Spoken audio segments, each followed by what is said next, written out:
പാലക്കാട് അട്ടപ്പാടിയിൽ കിണറ്റിലകപ്പെട്ട കാട്ടാനയെ മണിക്കൂറുകൾക്ക് ശേഷം രക്ഷപ്പെടുത്തി. അട്ടപ്പാടി വട്ടലക്കയിൽ സ്വകാര്യ വ്യക്തിയുടെ പറമ്പിലെ കിണറ്റിലാണ് കാട്ടാന വീണത്.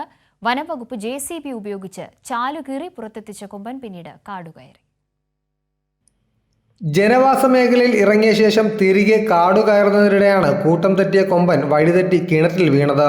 കൊമ്പന്റെ ചിഹ്നം വിളി കേട്ടെത്തിയ നാട്ടുകാരാണ് ആദ്യം വിവരമറിഞ്ഞത്. തുടർന്ന് വനം വകുപ്പ് എത്തിയെങ്കിലും ആഴമുള്ള കിണറ്റിൽ നിന്ന് ആനയെ പുറത്തെടുക്കുക എന്നത് ഏറെ ശ്രമകരമായ ദൗത്യമായിരുന്നു.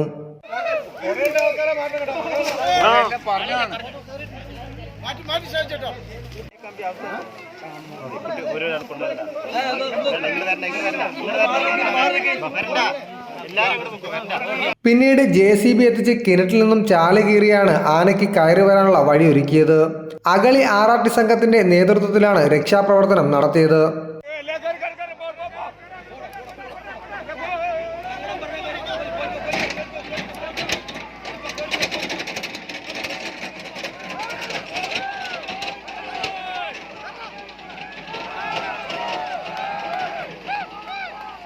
ഏറെ നേരം കിണറ്റിൽ കിടന്നെങ്കിലും കാട്ടാനയ്ക്ക് ആരോഗ്യ പ്രശ്നങ്ങളില്ലെന്നാണ് വനം വകുപ്പ് ഉദ്യോഗസ്ഥർ അറിയിച്ചത്.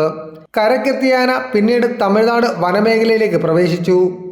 കൈരളി ന്യൂസ്, പാലക്കാട്.